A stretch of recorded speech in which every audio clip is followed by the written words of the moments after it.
السلام علیکم۔ ناول مرگ تمنا، قسط نمبر 32۔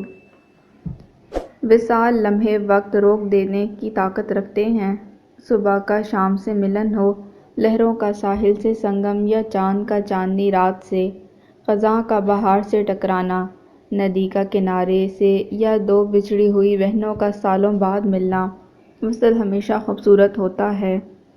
زبیر لاج کے وسیع گیراج میں کلثوم ابراہیم، دوریوں کے سب ستم بھلائے رقیہ زبیر احمد کو خود میں بھینچے ہوئے تھیں۔ اس لمحے کہیں سے بھی وہ دونوں اپنی عمر سے مطابقت رکھتی نظر نہیں آ رہی تھیں۔ آنکھوں سے بہتے آنسو، مسکراتے ہونٹ ایک دوسرے میں سمٹنا، پھر الگ ہو کر چہرے دیکھ کر یقین کرنے کی کوشش کرنا، وہ ان چھوٹے بچوں کی مانند دکھائی دے رہی تھیں جو پارک میں کھیلتے ہوئے دوست بن جاتے ہیں۔ اس لمحے ان کی نگاہوں میں سفید حویلی کے باغات گھوم رہے تھے اور خود کو انہی باغات میں محسوس کر رہی تھیں۔ ایک دوسرے کے ہاتھ تھامے بھاگنے کی کوشش کرتیں، تتلیوں کا پیچھا کرنے کے لیے بے حال ہوتیں۔ رقیہ زبیر کو شدت سے اس لمحے کا انتظار تھا جب سے انہیں کلثوم کی زندگی کی خبر ملی تھی۔ اس سے ملنے کے لیے بے چین تھی، کیونکہ جب تک اسے دیکھ نہ لیتی دل حقیقت تسلیم کرنے کے لیے آمادہ نہیں ہو رہا تھا۔ وہ بار بار اس کا چہرہ چھو رہی تھی، چہرہ ہاتھوں کے پیالے میں لیے بے خود سا تک رہی تھی، اس کی غربت کی مہک محسوس کر رہی تھی۔ کوئی ایسے بھی بھلاتا ہے بھلا؟ طویل لمحات نے پہلا جملہ ادا کیا تھا، کچھ نہ پوچھیں بجیا، کچھ نہ کہیں، بس خود میں چھپا لیں، آپ کی چوٹی تھک گئی ہے۔ انہوں نے واقعی کچھ نہیں پوچھا اور انہیں خود میں سمیٹے اندر کی جانب بڑھیں۔ یہ پہلی بار تھا کہ کلثوم رو رہی تھی اور ابراہیم درانی ہاتھ باندھے فاصلے پر خاموش کھڑے تھے۔ آج انہیں روتی ہوئی کلثوم کو چپ نہیں کروانا پڑا۔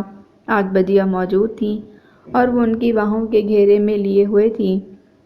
یہ بات تو وہ کئی سالوں سے جانتے تھے، جہاں اس کی بجیا ہوتی وہاں کسی دوسرے کی ضرورت نہیں رہتی تھی، کلثوم کے لیے اس کی بجیا ہی کافی تھی۔ پیر شاہ کی مٹی سے اٹی سڑک پر گاڑی تیز رفتاری سے گزر گئی۔ پیچھے دھول کے بادل تھے جو کئی لمحے بعد تک چھٹنے کا نام نہیں لے رہے تھے۔ ارد گرد زمینوں پر کام کرتے لوگ حیرانی سے مڑ مڑ کر نئے مہمان کی سواری دیکھ رہے تھے، اور مہمان دیکھے بنا بھی انہیں یقین تھا آنے والے کی منزل پیروں کی حویلی تھی۔ اس بے حال راستے سے دور پیر شاہ کے وسط میں موجود حویلی کے ساتھ ملحق دربار پر معمول کا رش تھا۔ عقیدت مند اپنے نذرانوں کے ساتھ آ رہے تھے، احاطے کے باہر جوتے اتار کر اندرونی حصے کی جانب چلے آتے، جہاں بڑے پیر صاحب گدی پر براجمان مریدوں کو قلبی سکون پہنچا رہے تھے۔ ایسا شاذ و نادر ہی ہوتا کہ پیر صاحب مستقل پیر شاہ میں مقیم ہوں، اور یہ کچھ ویسے ہی دن تھے۔ وہاں کے مکین اس پڑاؤ کو خود پر عنایت سمجھتے ہوئے اس حقیقت سے بے خبر تھے کہ یہاں رہنا مختار احمد کی مجبوری تھی۔ وہ اسلم خان درانی کے جرم میں برابر کے شریک تھے اور اب اپنے علاقے میں بھیگی بلی کی طرح چھپے بیٹھے تھے۔ یہاں رہنا ان کی شدید قسم کی مجبوری تھی، وگرنہ روکھے پھیکے معاملات سے بے تحاشا تنگ آ چکے تھے۔ کچھ سال پہلے گاؤں کے لوگ باقاعدگی سے اپنی بیٹیاں دربار کی خدمت کے لیے بھجواتے تو ان کا دل بہلا رہتا، اب کچھ عرصے سے یہ سلسلہ بند ہو گیا تھا۔ زبیر احمد نے یہاں قیام کی خوبصورتی کو مٹا کر رکھ دیا تھا۔ دربار کی موجودہ خدمت گار سب عمر رسیدہ ہو چکی تھیں، اور جو چند جوان تھیں وہ قید کی صعوبتیں برداشت نہ کرتے ہوئے تقریباً نیم پاگل سی ہو چکی تھیں۔ ایسے حالات میں پیر شاہ میں رکنا نہایت مشکل تھا، لیکن جان بچانے کی خاطر یہ سب کرنے کے لیے مجبور تھے۔ اس لمحے مریدوں سے ملاقات کے ساتھ ساتھ اپنا قیام رنگین بنانے کا سوچ رہے تھے، جب دربار کے باہر گاڑی رکنے کی آواز آئی۔ زبیر کی گاڑی دیکھ کر انہیں اچنبھا ہوا۔ زبیر کا یہاں آنا کسی معجزے سے کم نہیں تھا۔ ایک پل کو بے تحاشا خوشی ہوئی کہ ان کا بیٹا مشکل وقت میں ان کے ساتھ آن کھڑا ہوا، لیکن ضد اور غرور نے مسند سے اٹھنے نہیں دیا۔ نگاہیں گاڑی سے نکلتے وجود پر ٹکی تھیں، اور آنے والا زبیر نہیں تھا، مشتبہ بھی نہیں، پھر یہ کون تھا؟ وہ ایک جگہ رک کر مرید سے کچھ پوچھنے لگا، پھر سیدھا ان کی جانب آیا۔ اس کا قد، چال، چہرہ ایک ایک عضو کوئی شبیہ بنا رہے تھے، مگر یقین آتے آتے آنا تھا۔ وہ اپنی پوری اٹھان سے ان کے سامنے کھڑا ہو گیا، ایک بار انہیں دیکھا، پھر ارد گرد کے ماحول کو، اور پینٹ اوپر کو اٹھاتے ہوئے ان کے سامنے فرش پر بیٹھ گیا۔ انہوں نے اپنا ہاتھ عادت سے مجبور ہو کر اس کے سامنے کیا، جسے اس نے آرام سے تھام لیا، لیکن ہونٹوں تک نہیں لے کر گیا۔ تم کون ہو؟ اذلان حیدر شاہ۔ چونکنا چھوٹی بات تھی، وہ تو کانپ کر رہ گئے۔ مختار احمد نے غور سے سامنے بیٹھے لڑکے کو دیکھا، جس کے تاثرات میں جھوٹ کا شائبہ تک نہیں تھا۔ وہ یقین کیسے نہ کرتے، اس کا ایک ایک عضو چیخ چیخ کر اعلان کر رہا تھا کہ وہ حیدر شاہ کا وارث تھا، وہ پیروں کی حویلی کا جانشین تھا، وہ اپنے باپ کا پرتو تھا، بس آنکھیں جدا تھیں، حزن میں ڈوبی، ملال سے سجی، چہرے کا ساتھ نہ دیتے ہوئے۔ کیوں آئے ہو؟ بہت لمبی مسافت طے کرنے والوں سے یہ سوال نہیں کیا کرتے۔ اسے پرجوش استقبال کی امید نہیں تھی، لیکن فی الحال کوئی اور ٹھکانہ بھی نہیں تھا۔ تمہارا باپ میری جائیداد سے اپنا حصہ وصول کر چکا ہے، بلکہ حصے سے کچھ زیادہ ہی۔ زمانے بھر کی خاک میرے سر میں ڈال کر فرار ہو گیا تھا۔ آج میں جن حالات میں ہوں، اس کی وجہ تمہارا باپ ہے۔ وہ اس قابل نہیں کہ یہاں کا رخ کر سکے، لیکن اس نے تمہیں کس مقصد کے لیے بھیجا ہے؟ وہ بے یقینی کے گھوڑے پر سوار اندازے کے تیر چلا رہے تھے۔ مجھے انہوں نے نہیں بھیجا، بلکہ انہیں تو خبر بھی نہیں۔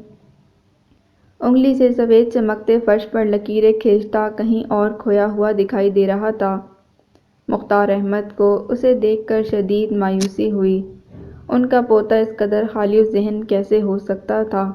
وہ مخبوط الحواس دکھائی دے رہا تھا، اور ایسا انسان بھلا ان کے کس کام کا؟ پھر یہاں کیوں آئے ہو، اور مجھ سے کیا چاہتے ہو؟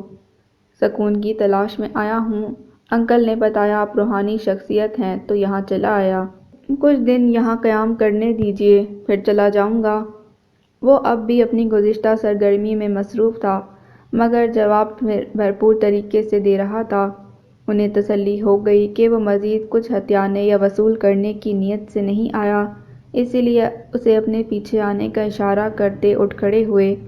دربار کی اندرونی راہداریوں سے ہوتے حویلی کے عقب میں آ گئے، اور چند گز کا ہرا سرسبز قطعہ عبور کرتے ہوئے اندرونی حصے میں داخل ہو گئے۔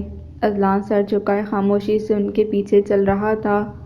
جب تک چاہو یہاں رکو، کھاؤ پیو، آرام کرو، تمہیں یہاں ہر سہولت بآسانی مل جائے گی، ہر آسائش میسر ہوگی، لیکن اس سے زیادہ کی توقع مت رکھنا۔ انہوں نے ایک ملازم کو آواز دے کر اسے کمرے تک پہنچانے کا کہا۔ وہ اب بھی خاموش سر جھکائے کھڑا تھا۔ وہ جن آسائشات اور سہولیات کی بات کر رہے تھے، ان سب کو ٹھوکر مار کر یہاں آیا تھا، مگر نصیب کے ہاتھوں خود ٹھوکر کھا کر گر پڑا تھا۔ اس کے لیے سب ثانوی تھا، بے ضرر، بے مول، دنیا کی کسی چیز کی طلب نہیں، اور یہ کیفیت نہ جانے کب تک رہنے والی تھی۔ چند دن پہلے تک وہ کس قدر پر امید تھا، اور اب ایک دم نگاہ کے سامنے سیاہ پردہ لہرا دیا تھا۔ جس سٹیج پر محبت کا ڈرامہ کھیلا جا رہا تھا، وہ نگاہوں سے اوجھل کر دیا گیا تھا، اور کردار اندھیرے میں کہیں گم ہو چکے تھے۔ ملازم کی میت میں کمرے میں داخل ہوا۔ وہ اس لمحے ہر سوچ، خیال اور بوجھ سے آزاد ہونا چاہتا تھا، وگرنہ دماغ کی کوئی نہ کوئی رگ پھٹ جانی تھی۔ بنا لباس تبدیل کیے، بنا جوتے اتارے اسی طرح بستر پر گر گیا۔ وقت کے تھال میں بکھری سوئیوں نے پررحم نگاہوں سے بے حال ہوتے وجود کو دیکھا، اور خاموشی سے آگے سرک گئیں۔ سفید حویلی کے چوباروں پر ہفتوں بعد مسکراتے دن نے دستک دی تھی۔ سنہری نوزائیدہ کرنیں خوشی سے جھوم جھوم کر ہر کھڑکی دروازے پر دستک دے رہی تھیں۔ انہوں نے سالوں یہاں یاس کے دیے ٹمٹماتے دیکھے تھے، اور اب پرکیف لمحوں سے محروم نہیں رہنا چاہتی تھیں۔ لامعہ تازہ دم ہو کر واش روم سے نکلی تو ایک نظر صوفے پر دراز انسان پر ڈالی۔ اس کی نگاہوں میں رات کا منظر گھوم گیا۔ لامعہ نے ہزار چاہا کہ وہ اس کمرے میں نہ آئے، اس کی موجودگی میں مطمئن نہیں رہ سکتی تھی، مگر وہ اس معاملے میں اپنی بے بسی واضح کر گیا۔ یہ اس کا کمرہ تھا، اگر وہ یہاں نہیں سوتا تو کوئی نہ کوئی مسئلہ بآسانی بن سکتا تھا۔ وہ کئی لمحے اس سے بحث کرتی رہی، لیکن وہ اپنی جگہ ٹھیک تھا، سو اسے ہار مانتے بنی۔ اس ہار کے پیچھے یقیناً نقبی باغ میں ہونے والی گفتگو کا ہاتھ تھا۔ اس کے ساتھ چند لمحے گزار کر اس کی فطرت اور عادت سمجھ گئی تھی۔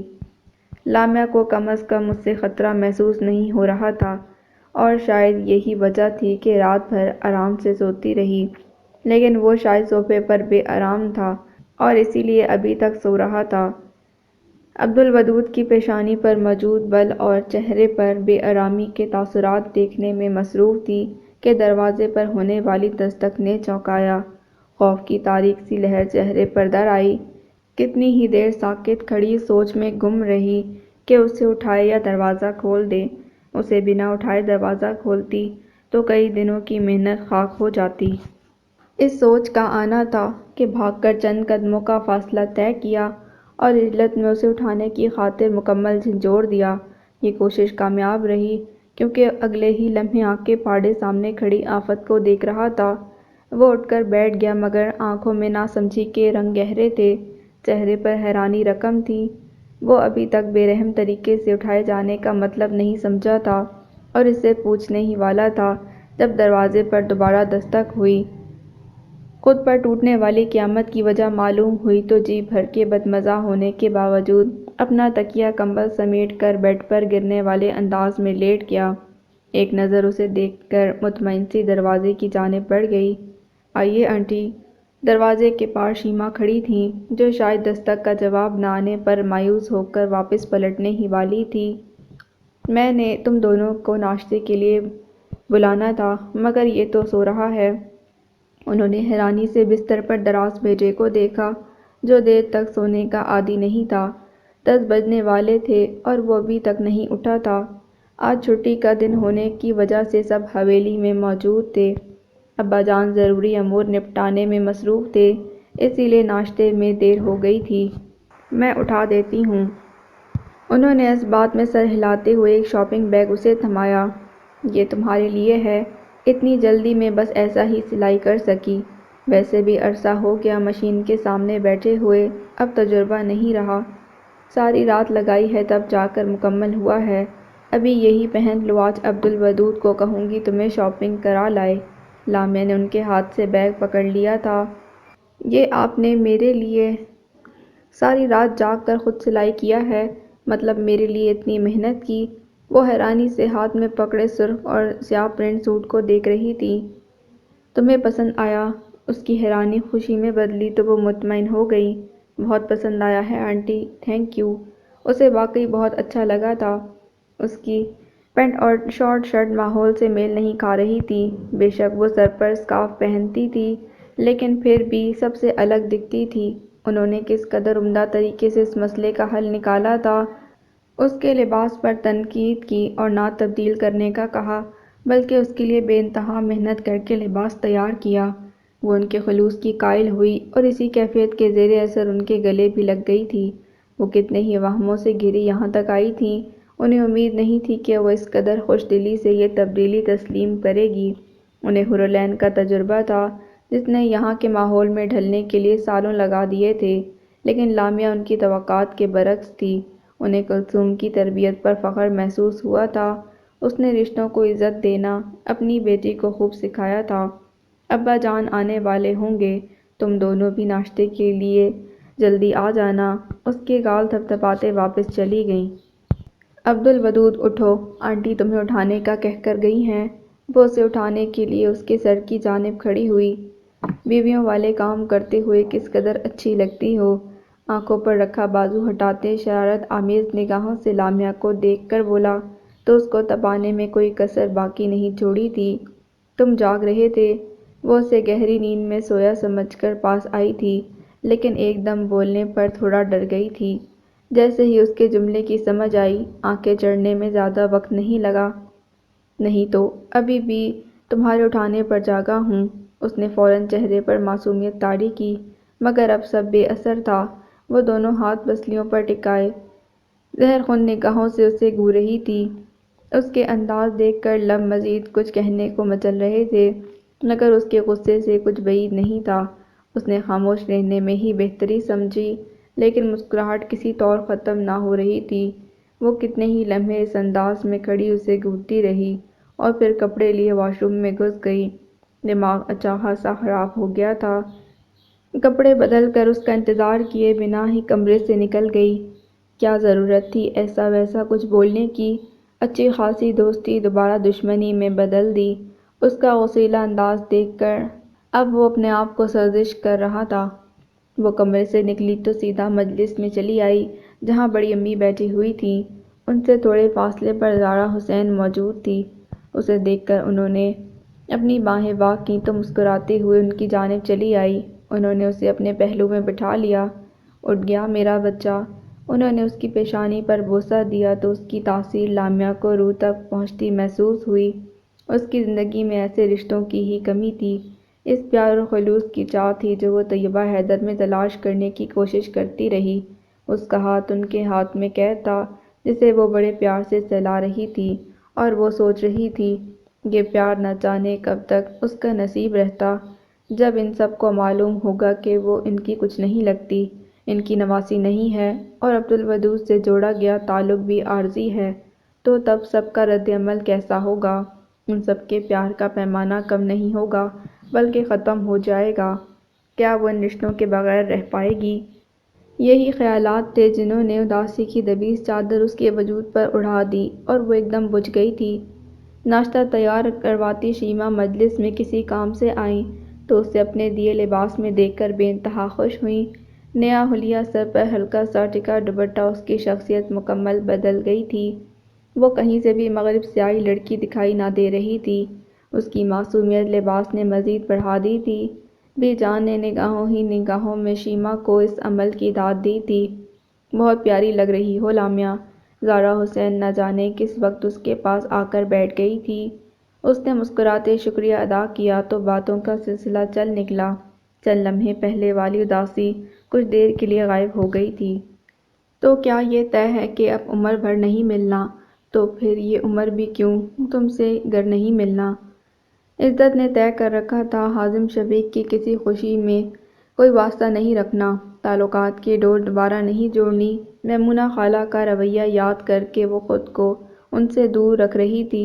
ایسے میں حازم بھائی کے میسج نے مزید اداس کر دیا تھا۔ وہ نہ جانے کس جتن سے خود کو روک رہی تھی اور اب دل ایک دم اتھاہ گہرائیوں میں ڈوب گیا تھا۔ اگر اس کے ساتھ خالہ نے برا کیا تو وہ اپنے بیٹے کے ساتھ زیادہ برا کر رہی تھیں۔ اسے ان کی تکلیف کا احساس تھا۔ وہ بے قصور تھے مگر اپنوں کے ہاتھوں مورد الزام ٹھہرائے گئے تھے۔ لیکن مسئلہ یہ تھا کہ وہ چاہ کر بھی ان کے لیے کچھ نہیں کر سکتی تھی۔ وہ ان کے متعلق سوچ رہی تھی کہ ان کی کال آنے لگی۔ اس نے بنا کسی تردد کے موبائل کان سے لگا لیا۔ تو کیا یہ طے ہے کہ اب عمر بھر نہیں ملنا؟ بنا کسی سلام دعا کے کہے گئے جملے میں ہزار معنی چھپے تھے، اور دکھ تو یہ تھا کہ وہ سب معنی پہچانتی تھی۔ ملنا ہے مگر ٹوٹ کر نہیں ملنا۔ وہ چاہتی تو ہزاروں تسلی دلا سے دے سکتی تھی مگر اب سب لا حاصل تھا۔ جہاں اتنے دکھ اٹھائے وہاں ایک یہ بھی سہی۔ خیر میں میرج ہال کا ایڈریس بھیج رہا ہوں، وقت پر پہنچ جانا۔ انہوں نے جس قدر جلدی سے لہجہ متوازن کیا اس پر وہ کتنی ہی دیر حیرت میں گھری رہی، مگر یہ جان کر خوشی ہوئی کہ وہ خود کو سنبھالنے کی کوشش کر رہے تھے۔ میں نہیں آ پاؤں گی حازم بھائی۔ مشتبہ کو بھی ساتھ لانا۔ ویسے تو کنزا نے اسے بتا دیا ہے مگر یقیناً وہ تمہارے ساتھ آنا پسند کرے گا۔ وہ بالا ہی بالا سب طے کیے ہوئے تھے۔ وہ سب سمجھ رہی تھی۔ مشتبہ کا ذکر اسے پابند کرنے کے لیے کیا جا رہا تھا۔ آپ میرے لیے مشکلات بڑھا رہے ہیں، پھر نہ جانے کب ملنا ہو عزت۔ میرے لیے ایک ستم اور سہہ لو۔ لہجے میں دوبارہ درد اترا اور اس درد نے عزت کے الفاظ چھین لیے تھے۔ مزید کٹور رہنا آسان نہیں تھا۔ لمبا طویل سانس خارج کرنے کے سوا کچھ نہیں کر پائی تھی۔ وہ یقیناً اس کی خاموشی کو مثبت جواب سمجھتے تھے، تبھی مطمئن ہو کر فون بند کر دیا۔ اگلے لمحے موبائل پر میسج ٹون بجی۔ میرج ہال کا پتہ آیا تھا۔ شادی پر جانے کا کوئی ارادہ نہیں تھا، اس لیے کوئی تیاری نہیں کی تھی۔ اب یقیناً سب کچھ بھاگ دوڑ میں کرنا تھا۔ چند لمحے سوچنے کے بعد مشتبہ کو کال ملائی۔ اسے اپنے ساتھ چلنے کا کہا تو وہ فوراً ہی مان گیا۔ ڈریس کیا پہنو گی؟ کیوں؟ وہ حیران ہوئی۔ کچھ میچنگ ہو جائے گی تو اچھا لگے گا۔ اس قدر مضطرب کیفیت کے باوجود اس کی خواہش جان کر مسکرا دی۔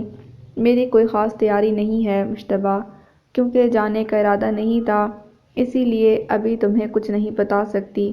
اس نے فوراً عذر بیان کیا۔ اچھا، تم وقت پر تیار رہنا اور ڈریس میں لے کر آؤں گا۔ مگر مشتبہ تم کیوں؟ بات تو سنو۔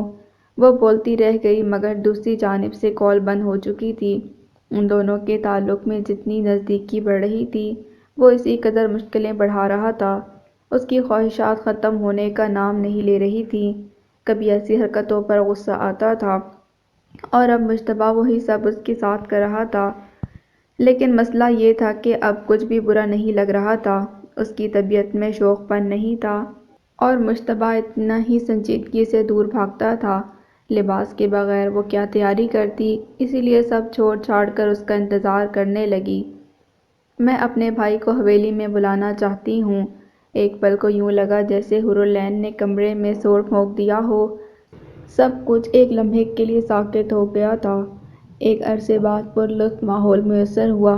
ہنستے مسکراتے ناشتہ کیا گیا اور اب چائے کا دور چل رہا تھا۔ بی جان ان خوشیوں کا صدقہ دینے کا سوچ رہی تھی کہ بہو کی بات نے سوچوں کو منتشر کر دیا۔ اس وسیع کمرے میں سب ساکت تھے، جبکہ لامعہ اور زارا اس خاموشی پر حیران ہوئیں۔ سب کے چہرے دیکھ رہی تھیں۔ وہ اس قدر شدید رد عمل کی وجہ سمجھ نہیں پائی تھی، لیکن کچھ پوچھنے کی کوشش نہیں کی۔ وہ دونوں وہاں موجود سب لوگوں کو زیادہ اچھے سے نہیں جانتی تھی، اسی لیے خاموش رہ کر سب دیکھنا مناسب سمجھا۔ سب جانتے ہوئے یہ خواہش کچھ عجیب نہیں ہے۔ احمد علی چٹھا نے ایک نظر سب کو دیکھا اور پھر گلے میں ابھرنے والی خراش دور کرتے حور العین سے مخاطب ہوئے۔ وہ اس موضوع پر تنہائی میں بات کرنے سے ہچکچاتے جسے وہ بڑی محفل میں کر بیٹھی تھیں۔ وہ اس کا ماضی تھا، اب وہ ویسا نہیں ہے، مکمل بدل چکا ہے۔ اس نے پوری شدت سے ان کی بات کو جھٹلایا۔ دنیا ادھر کی ادھر ہو جائے، انسان کی فطرت نہیں بدل سکتی۔ وہ جیسا تھا ہمیشہ ویسا ہی رہے گا۔ ان دونوں کے سوا وہاں کوئی نہیں بول رہا تھا۔ اس میں تو اس کا کوئی قصور نہیں، ہم سب کی طرح وہ بھی اللہ کی مخلوق ہے، جیتا جاگتا انسان ہے۔ اس کی ساکھ کبھی اچھی نہیں رہی حور العین۔ اب ان کے لہجے میں سختی اتر رہی تھی۔ اب آپ اسے دیکھیں تو پہچان نہ پائیں گے۔ اللہ نے اسے ہدایت کے لیے چن لیا ہے، اس پر راہ مستقیم عیاں کر دی گئی ہے۔ جب میرے رب نے اسے اپنی جانب بلا لیا تو ہماری کیا مجال ہم اس چیز پر عیب جوئی کریں جو ہمارے اختیار میں نہیں۔ آپ ایک بار اس سے مل کر تو دیکھیں۔ یہ پہلی بار تھا کہ حور العین کے الفاظ نے سب کو متاثر کیا۔ وہ بولی تو کسی دوسرے کو بولنے کے قابل نہیں چھوڑا۔ اس کی گفتگو میں ہدایت کا ذکر ہو رہا تھا اور یہ اس قدر بڑی تبدیلی تھی جس نے سب کو دنگ کر دیا تھا۔ اس کے لہجے میں متانت اتر آئی تھی، الفاظ میں تاثیر اور انداز اس قدر دھیما کہ اعتراض کے باوجود احمد علی چٹھا کچھ نہ کہہ پائے تھے۔ میں سعد سے بات کروں گا، وہ مان گیا تو تمہاری خواہش پوری ہو جائے گی۔ اس جواب نے وہاں بیٹھے افراد کو ورطہ حیرت میں ڈال دیا جو ان کا ماضی دیکھ چکے تھے۔ آپ بڑے ہیں، اسی لیے مجھے سعد کی نہیں آپ کی اجازت درکار ہے۔ ابھی اور بہت سے مسائل ہیں، بہو وہ حل ہو جائیں تو یہ مسئلہ بھی دیکھ لیں گے، لیکن فی الحال تم چاہو تو اپنے بھائی سے جا کر مل سکتی ہو۔ اس کے لیے یہ اجازت بھی حفظ الکلیم کی مانند تھی۔ جہاں لالی کا ذکر بھی ممنوع تھا وہاں اس سے ملنے کی اجازت دی گئی تھی۔ اس موضوع کے ختم ہوتے ہی سب نے سکون کا سانس لیا۔ مجلس میں دوبارہ کئی آوازیں گونجنے لگی تھیں۔ عبدالودود، تمہارا آج کیا ارادہ ہے؟ انہوں نے ایک طرف خاموش بیٹھے پوتے کو مخاطب کیا۔ پولیس اسٹیشن جانا ہے بڑے ابا، اور اسپتال بھی۔ سیغم کئی دنوں سے وہاں ہے، اسے آرام کی ضرورت ہوگی۔ ابا جان، میں سوچ رہی تھی بچیاں بھی عبدالودود کے ساتھ بھیج دوں۔ زارا تاشفین کے لیے پریشان ہو رہی تھی، وہ اسے دیکھ لے گی اور لامعہ کے لیے کچھ خریداری کرنی ہے۔ ٹھیک ہے، جیسا بہتر لگے، لیکن عبدالودود بزنس کے بہت سے معاملات تمہاری توجہ کے منتظر ہیں۔ وہ اس کی مصروفیت سے آگاہ تھے، مگر کاروبار نظر انداز نہیں کیا جا سکتا تھا۔ سعد کو کاروبار سے دور رکھنے کے بعد اس کی مزید توجہ کی ضرورت تھی۔ جی بڑے ابا، اس نے اس بات میں سر ہلایا۔ آپ لوگ تیار رہیے گا، میں کچھ دیر بعد ہسپتال کے لیے نکلوں گا۔ اس نے مخاطب سب کو کیا، لیکن نگاہیں لامیہ پر مرکوز تھیں، جو اس سے فاصلے پر بڑی امی کے ساتھ چپک کر بیٹھی اسے مکمل نظر انداز کر رہی تھی۔ اس کا نروٹھا انداز بھی بھلا محسوس ہو رہا تھا۔ میں نے دیکھا نہیں رنگوں سے جدا کر کے اسے، اس نے جو پہنا وہی میرا پسندیدہ ہوا۔ عزت مشتبہ کے سنگ میرج ہال پہنچی تو تقریب کا آغاز ہو چکا تھا۔ کھلتے نیلے رنگ کا لباس پاؤں تک آتی فراک پہنے مشتبہ کے قدموں سے قدم ملاتی اسٹیج کی جانب آ رہی تھی، اور اس کا ہر قدم حاجب شفیق کو اپنے دل پر پڑتا محسوس ہو رہا تھا۔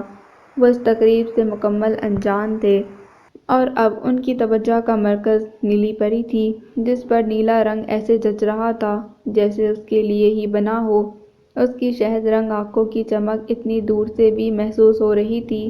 وہ اسے دیکھنے میں اتنے محو تھے کہ اس کے ساتھ چلتے مشتبہ پر دوسری نظر نہیں ڈالی، کیونکہ پہلی نظر میں ہی وہ دونوں ایک دوسرے کے ساتھ اس قدر مکمل لگے کہ وجود میں درد سا جاگنے لگا تھا۔ وہ دونوں کنزا کے ساتھ اسٹیج کی جانب آ رہے تھے، جب اپنے ہاتھوں پر کسی کی گرفت محسوس ہوئی۔ انہوں نے چونک کر ہاتھ کی جانب دیکھا جو افشین کی قید میں تھا۔ اس نے دوسرا ہاتھ حازم کی کہنی کے اوپر رکھا اور بے حد نزدیک ہو کر کھڑی ہو گئی۔ وہ کسے کیا باور کروانا چاہ رہی تھی، وہ بخوبی سمجھ گئے تھے۔ میں کہیں نہیں جا رہا افشین، یہیں ہوں، میرا بازو چھوڑو، عجیب لگ رہا ہے۔ سخت لہجے میں تنبیہ کی، لیکن مقابل پر کوئی اثر نہیں ہوا۔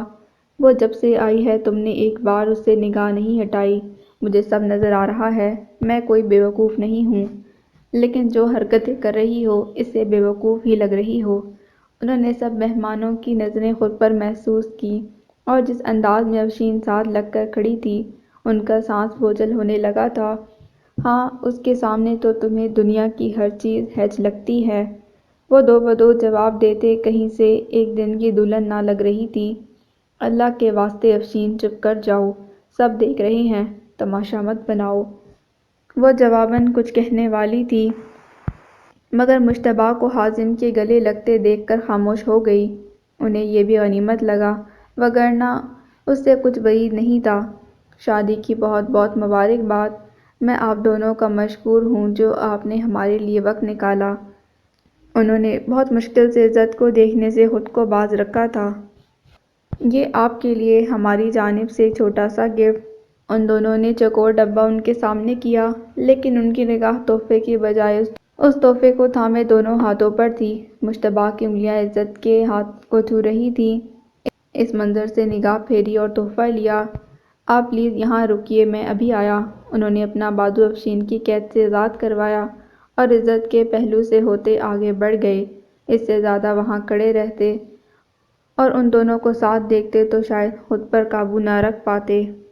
اپنی بغاوت کے خوف کی وجہ سے وہاں سے ہٹ گئے، وگرنہ دل چاہ رہا تھا اس کا ہاتھ تھامے اور ساری دنیا کی نگاہوں سے اوجھل ہو جائیں۔ آخر کار آپ نے جو چاہا وہ پا لیا۔ مسز حازم بننے کی بہت بہت مبارک ہو آپ کو۔ مشتبہ اویس اور حنان کے ساتھ ان سے چند قدم دور ہوا تو وہ افشین کے قریب آئی۔ وہ اس سے بات بھی نہیں کرنا چاہتی تھی، لیکن اب آ گئی تھی تو مروت نبھانی ضروری تھی۔ تمہیں تو بہت جلن ہو رہی ہوگی نا؟ حسب توقع اس نے زہر ہی اگلا تھا۔ عزت کو اس کا چہرہ نفرت کے زہر سے نیلا ہوتا نظر آیا۔ مجھے جلن ہو رہی ہوتی تو میں یہاں نہ آتی، لیکن دیکھیں میں کس قدر مطمئن آپ کے سامنے کھڑی ہوں، اور ایک آپ ہیں من پسند انسان پا کر بھی انگاروں پر لوٹ رہی ہیں۔ وہ یہاں ایسے کسی ارادے سے نہیں آئی تھی، مگر افشین سامنے والے کو بولنے پر مجبور کر دیتی تھی۔ حازم سے دور رہنا عزت، وہ میری محبت ہے اور میں اپنی محبت پر تمہیں ڈاکہ ڈالنے نہیں دوں گی۔ محبت تو ظرف والوں کا کام ہے۔ افشین، آپ کہاں ان چکروں میں پڑ گئیں؟ عزت کو اس کی حالت پر ہنسی آ رہی تھی۔ انا اور خود غرضی کے ہاتھوں انسان کتنا مجبور ہو جاتا ہے کہ اپنا فائدہ دیکھتا ہے اور نہ کسی دوسرے کا نقصان۔ بس اپنی خواہشات کی لگام تھامے سر پر دوڑتا رہتا ہے۔ تم ڈال ڈال منڈلانے والی کیا جانو محبت کے بارے میں؟ ایک نہیں ملا تو دوسرا، دوسرا نہیں تو تیسرا۔ خوب جانتی ہوں تم جیسوں کی محبت کو، اس لیے اپنے علم اپنے پاس رکھو، مجھ پر جھاڑنے کی ضرورت نہیں۔ اس کے وجود میں پلتی نفرت زبان کے راستے باہر نکل رہی تھی، اور اب کی بار لہجہ بھی تقریباً اونچا ہو گیا تھا۔ اس سے چند قدموں کے فاصلے پر کھڑا مشتبہ سب سن رہا تھا، تبھی فوراً اس تک آیا۔ کیا ہوا عزت، سب ٹھیک تو ہے نا؟ سب ٹھیک نہیں تھا۔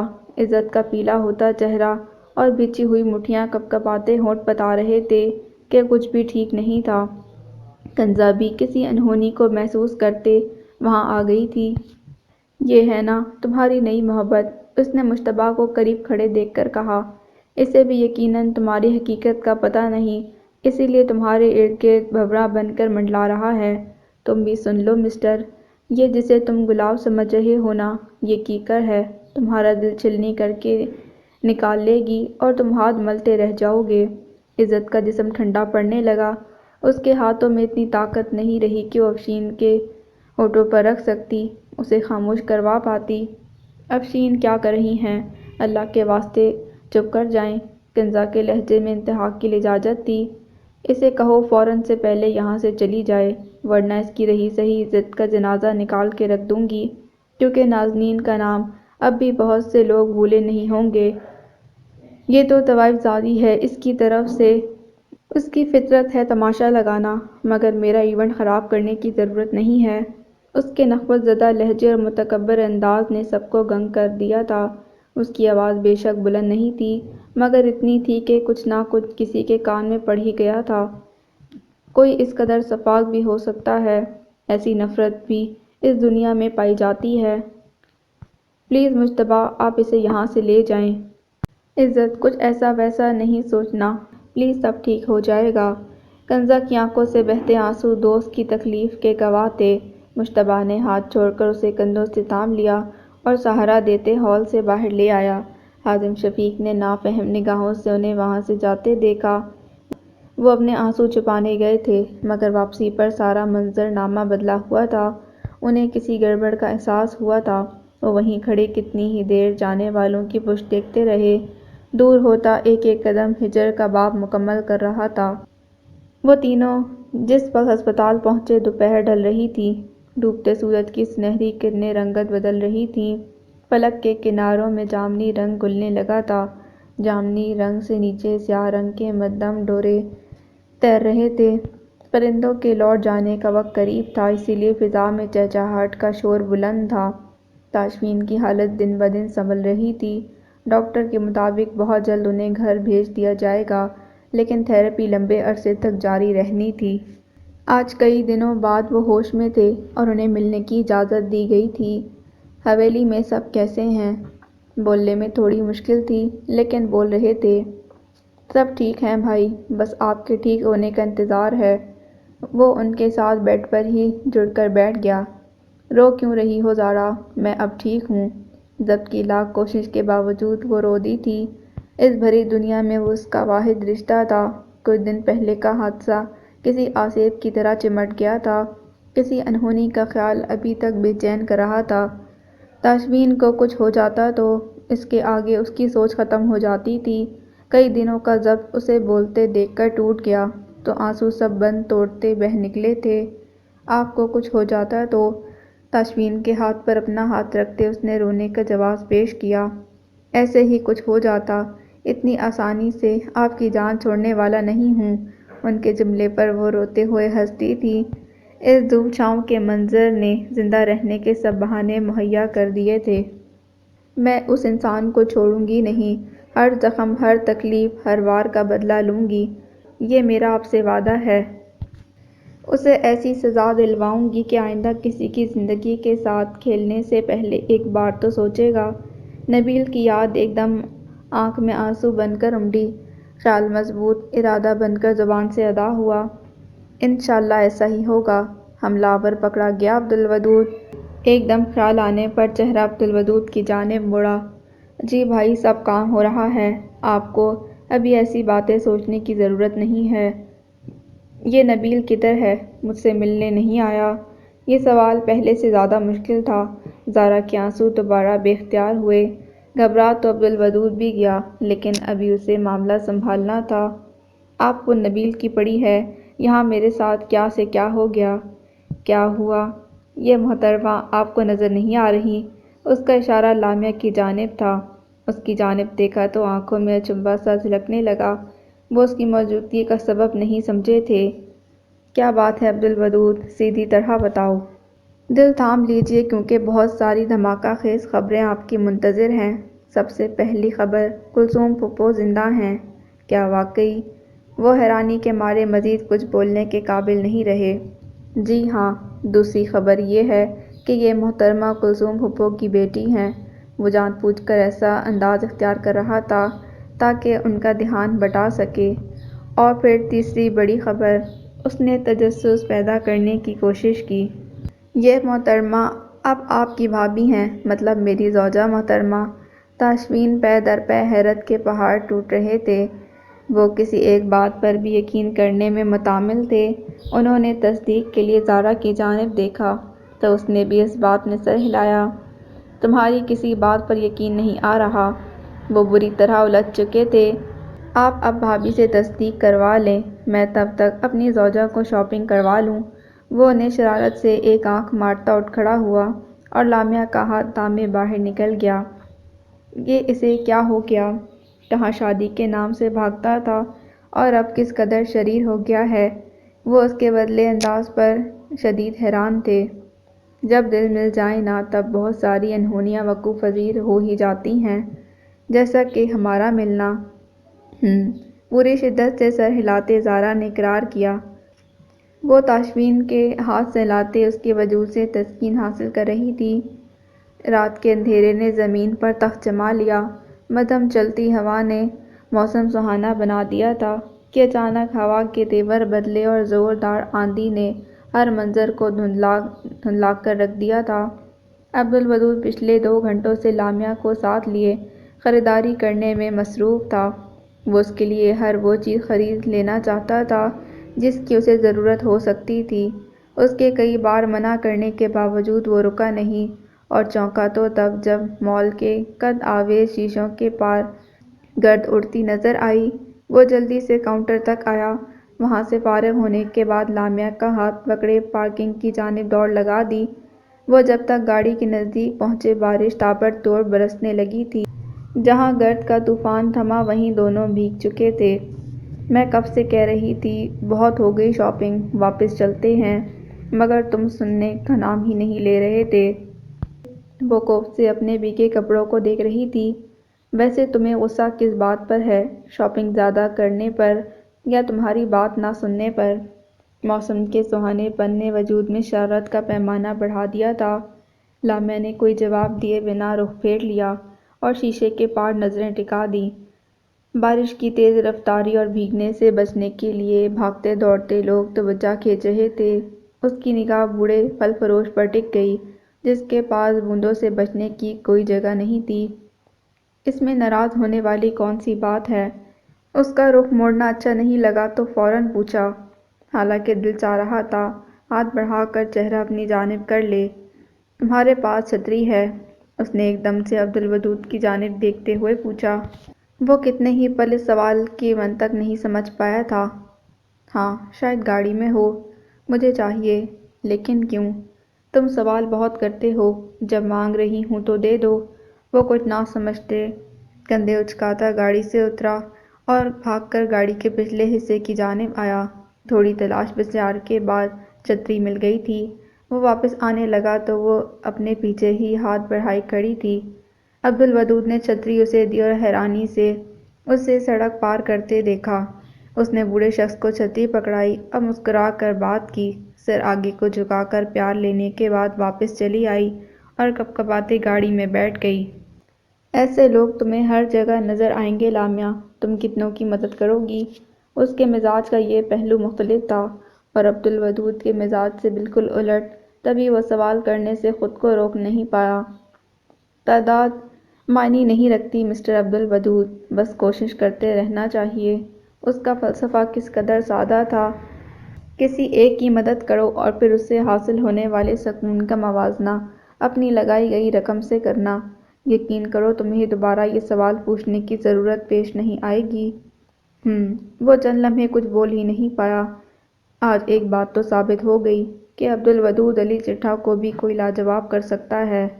اور ہاں، یہ سب خریدتے ہوئے تم نے میری ایک نہیں سنی، لیکن ایک بات یاد رکھنا، یہ ساری پیمنٹ ادھار ہے۔ میں جب بھی واپس کروں گی تم انکار نہیں کرو گے۔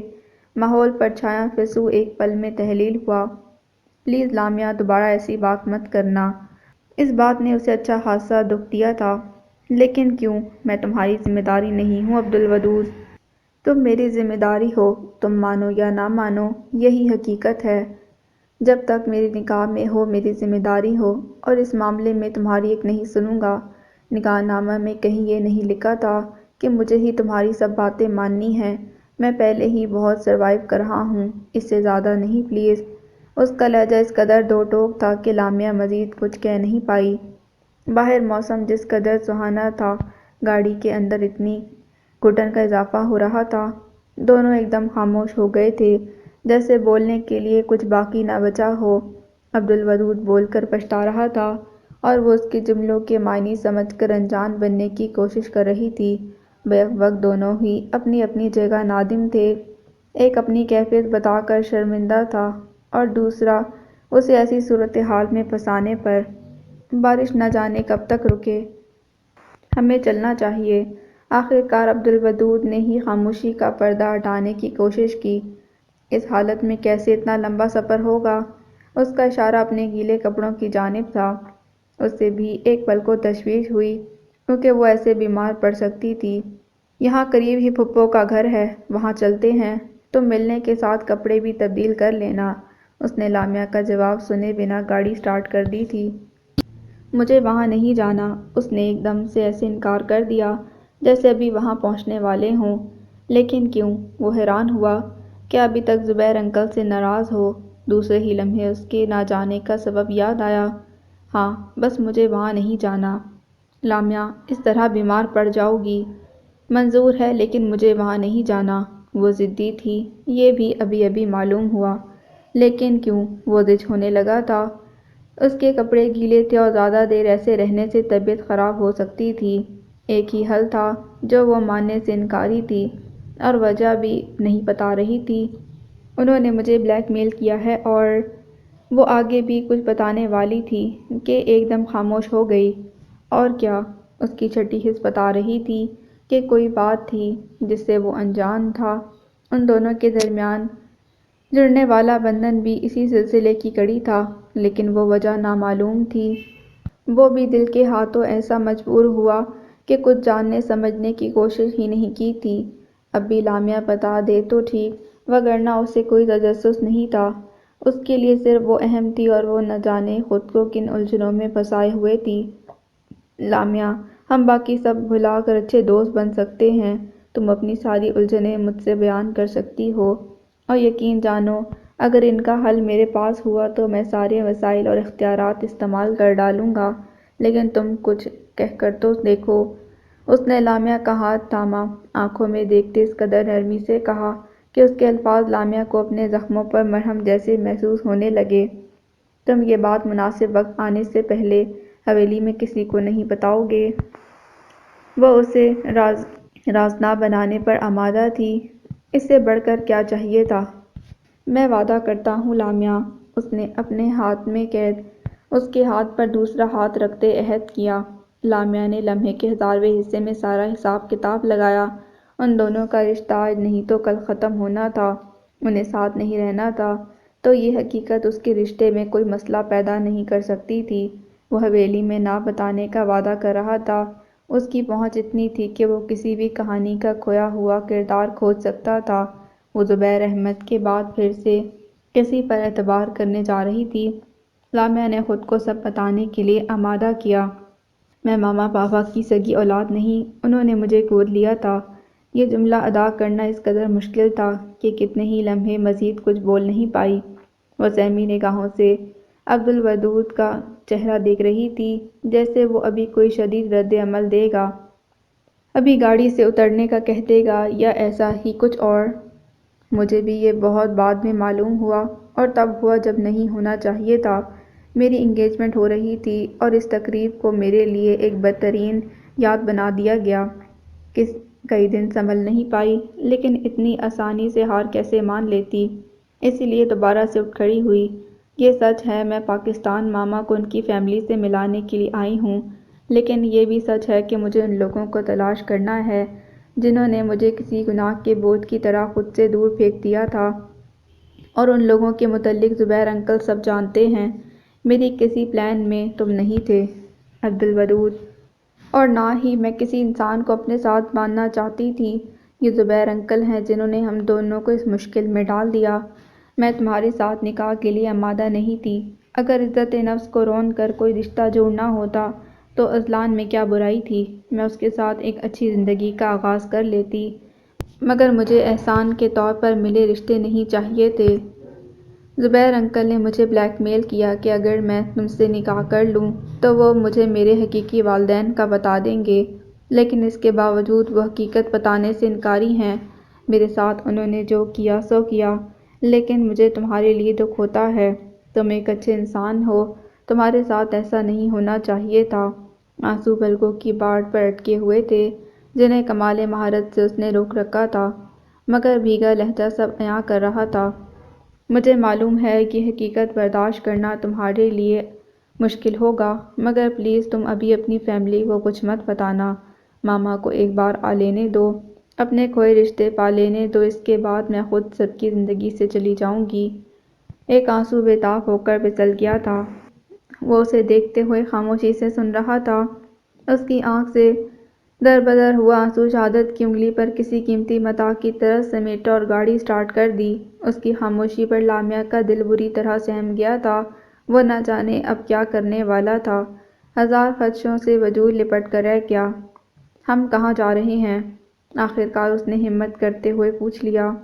میدان سجانے، سنجیدگی سے غیر سنجیدہ جواب دیا۔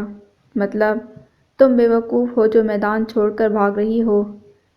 مجھے پہلے پتہ ہوتا تو اب تک ہم منزل کے قریب پہنچ چکے ہوتے۔ لیکن خیر، دیر اب بھی نہیں ہوئی۔ تم بس پھپھو کے گھر جا کر فریش ہو جاؤ اور باقی سب مجھ پر چھوڑ دو۔ اس کا مطمئن لہجہ، حساس انداز اور نرم تاثرات لامیا کے وجود کو ہزار خدشات سے آزاد کر گئے تھے۔ اس سارے عرصے میں پہلی بار اس کے چہرے پر سکون اترا تھا۔ پہلو میں موجود شخص اعتبار کیے جانے کے قابل تھا۔ آنکھوں کو مونتے سیٹ کی پشت سے ٹیک لگا لی۔ ذہن میں طمانینت محسوس ہوئی تو جسم سردی کی شدت سے کپکپانے لگا۔ اب کپڑے تبدیل کرنا بے حد ضروری ہو گیا تھا۔ حویلی کی گہما گہمی تقریباً مدھم پڑنے لگی تھی۔ سب اپنے اپنے کمروں میں جا چکے تھے۔ نورالعین دن بھر سب کے ساتھ بیٹھے رہنے سے شدید تھک گئی تھیں۔ ان کی تھکاوٹ محسوس کرتے نورالعین انہیں کمرے میں لے آئی تھی اور بستر پر لٹاتے رات کی دوائی کھلائی۔ وہ اپنے کام میں مگن تھی اور حورالعین اسے دیکھنے میں مصروف تھی۔ وہ ساری عمر جسے دھتکارتی آئی تھی، مشکل وقت میں وہی کام آ رہی تھی۔ زندگی بھر اپنے ہاتھوں سے جو گنوایا، اس میں پہلا نمبر نور کا تھا۔ وہ معصوم صرف لڑکی ان کے ہاتھوں نہ جانے کتنی بار پارا پارا ہو کر بکھری تھی۔ نور، بس کرو، تھک جاؤ گی۔ وہ مسلسل کمرے میں گھن چکر بنی گھوم رہی تھی۔ جب تنگ آ کر انہوں نے اسے ٹوکا، نہیں تھکتی امی، بے فکر رہیں، سارا دن کرتی ہی کیا ہوں۔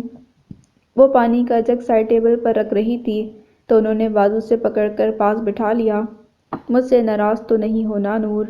وہ نہ جانے کیا جاننا چاہ رہی تھی۔ پہلے تھی پر اب نہیں ہوں، اس نے کمال صاف گوئی سے جواب دیا۔ میری بیماری یقیناً میرے لیے نعمت ہے جو سب کے دل صاف کر گئی، وگرنہ تو عمر بھر معافی کے آنسو بہاتی تب بھی گناہ دھل کر نہ دیتے۔ آج کل ان کا مزاج ایسا ہی ہو چکا تھا، بات بات پر رونے والا۔ بس کریں امی، ایسی باتیں نہ سوچیں، یہ پرانی باتیں ذہن سے نکال دیں۔ ڈاکٹر نے آپ کو خوش رہنے کا کہا ہے۔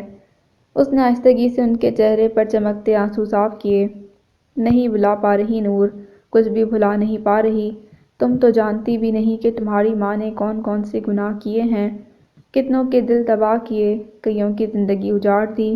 میں تو معافی کے قابل بھی نہیں، لالی کہتا ہے نازنین نے مجھے معاف کر دیا، لیکن پھر بھی مجھے سکون کیوں نہیں؟ اس کی چیخیں میرے کانوں میں کیوں گونج رہی ہیں؟ وہ بات جو کبھی کسی سے نہ کہی آج بیٹی سے کہہ رہی تھی۔ ہاں، بیٹی سے بڑھ کر کون دوست ہوتا ہے؟ بیٹیاں جو وقت پڑنے پر ماں کے دکھ سکھ کی ساتھی بن جاتی ہیں۔ امی، آپ نازنین سے مجھے ملوائیے گا، میں ان سے بات کروں گی اور انہیں بتاؤں گی کہ میری امی بہت شرمندہ ہیں، انہیں معاف کر دیں۔ وہ اپنے رو میں کہیں ان کی دکھتی رگ چھیڑ گئی تھی۔ بیٹی چھین کر کس منہ سے بیٹی بھیجوں؟ امی، نازنین کی بیٹی میری بہن ہوئی نا؟ مجھے بہن کی کتنی خواہش تھی، کتنا دل چاہتا تھا میری کوئی بہن ہو جس سے میں کھیلوں اور دنیا جہان کی باتیں کروں۔ ہاں، وہ بدنصیب تمہاری بہن تھی جو اب نہ جانے کہاں ہوگی، زندہ بھی ہوگی یا نہیں۔ اللہ کی مار پڑے مجھ پر، میں نے کیا کر دیا نور؟ میری لڑائی تھی تو اپنے تک رکھتی، اولاد کیوں درمیان میں لائی؟ کیسا ظلم کیا میں نے، کیسا گناہ ہو گیا مجھ سے؟ وہ ایک دم اس طرح بکھر کر روئیں کہ نور کو انہیں سنبھالنا مشکل ہو گیا۔ یہ کیا نحوست پھیلائی ہوئی ہے میرے کمرے میں؟ ایک دم سے آنے والی آواز نے چند لمحے کے لیے ہیبت طاری کر دی۔ تمہیں منع کیا تھا نا میرے کمرے میں دوبارہ نہیں آنا، تو پھر کیوں آئی ہو؟ وہ بپھرے تیور لیے حورالعین کی جانب بڑھے لیکن انہیں رکنا پڑا، ان کے درمیان ایک وجود حائل تھا۔ اچھا، تو اب تم اسے اپنا محافظ بناؤ گی؟ وہ ایک لمحے کو اس کی جرأت پر حیران ہوئے اور پھر بلند قہقہ لگا کر ہنس دیے۔ کیسے بچائے گی یہ تمہیں؟ ان کی ہنسی تھمنے میں نہیں آ رہی تھی۔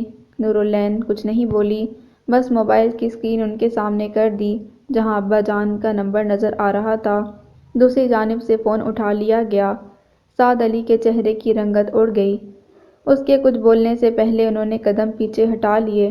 وہ غصے میں تھے لیکن اتنے پاگل نہیں تھے اپنا مزید نقصان کر بیٹھتے، اسی لیے واپس جانا بہتر لگا، لیکن نورالعین کو تنبیہی نگاہوں سے دیکھنا نہ بھولے تھے۔ میں نے کہا تھا نا آپ کی بیٹی سنبھال سکتی ہے۔ اس کی آنکھوں میں فخر کے ساتھ تھوڑی سی حیرانی بھی تھی۔ اپنی خود اعتمادی پر وہ خود چونک گئی تھی۔ اپنی ذات کے اس پہلو نے انوکھے احساس سے دوچار کر دیا تھا۔ یہ اس کے لیے پہلا تجربہ تھا۔ اس نے پہلی بار جانا تھا ظلم کے سامنے ڈٹ جانا مشکل نہیں، بس پہلا قدم اٹھانا ضروری ہوتا ہے۔ کمرے کی دیواریں سرخ گلاب سے آراستہ تھیں۔ ایک نظر دیکھنے پر کسی نئی نویلے عروسی جوڑے کا مسکن ظاہر ہو رہا تھا، مگر صورتحال کسی صورت آرائش ماحول سے میل نہیں کھا رہی تھی۔ اس وقت دلہن کو خوبصورت مسیری پر بیٹھ کر دلربا سوچوں کے جھولے میں جھولنا چاہیے تھا، مگر مسیری پر دلہن کی بجائے گلاب کی پتیاں بکھری ہوئی تھیں۔ سنہرا زیور اپنی قسمت پر نوحہ کناں تھا، بلکہ ویسے جیسے کمرے کا مالک کونے میں رکھی بیت کی کرسی پر سر گرائے نم آنکھیں لیے بیٹھا تھا۔ میمونہ رفیق میزبانی میں مصروف تھیں جب کنزا نے ان کے کان میں آہستگی سے کچھ کہا تھا۔ وہ سب کام چھوڑ رفتہ خیزہ بیٹے کے کمرے کی جانب بھاگی اور سامنے کا منظر سوچ کے برعکس تھا۔ پہلی نظر میں اندازہ ہو رہا تھا کہ خوشبوؤں سے مہکتے کمرے میں کسی ایک خوش کن لمحے نے قیام نہیں کیا تھا۔ ان کا سارا جوش جھاگ کی طرح بیٹھ گیا۔ جو کچھ پا لینے اور جیت جانے کے خیالات ذہن میں گردش کر رہے تھے وہ فوراً سے بیشتر رخصت ہو گئے تھے۔ یہ سب کیا ہے حازم؟ انہوں نے دوسری خالی کرسی پر بیٹھتے ہوئے سوال کیا۔ وہی جس کی بنیاد آپ نے رکھی تھی، سب آپ نے ہی تو شروع کیا تھا، اب مجھ سے کیوں پوچھ رہی ہیں؟ انہوں نے سر اٹھایا اور نم آنکھیں صاف کی، بلکہ لہجے کی تھکن چھپانے کی کوشش بھی نہیں کی۔ اس سے کیوں پوچھ رہی ہیں آنٹی، مجھ سے پوچھئے۔ وہ کچھ بولنے ہی والی تھی کہ افشین کی بات پر خاموش ہو گئی اور خوفزدہ نگاہوں سے کمرے کے دروازے کی جانب دیکھا۔ گھر مہمانوں سے بھرا ہوا تھا اور جن کے باعث سب اکٹھے ہوئے تھے وہ دنگل کا میدان سجائے ہوئے تھے۔ افشین کے لہجے اور انداز میں کوئی جھجک اور نہ ہی اپنے دلنابے کی شرم۔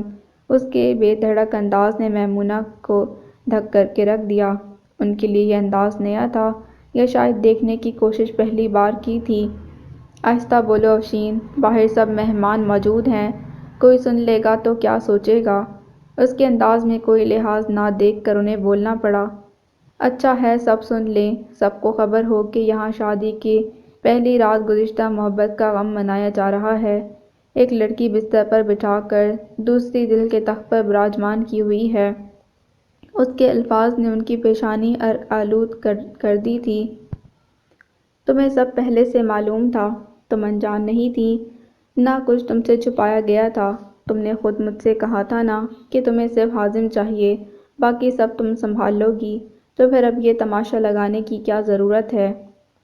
مجھے یہ سب کہنے سے پہلے اپنے بیٹے کی شکل دیکھیں، یوں جیسے اس کی شادی نہیں ہوئی بلکہ کوئی میت ہو گئی ہو۔ اس کی آواز کا گراف لمحہ بلمحہ بڑھ رہا تھا۔ تم نے کہا تھا کہ تم اپنی محبت سے اس کا دل بدل دو گی۔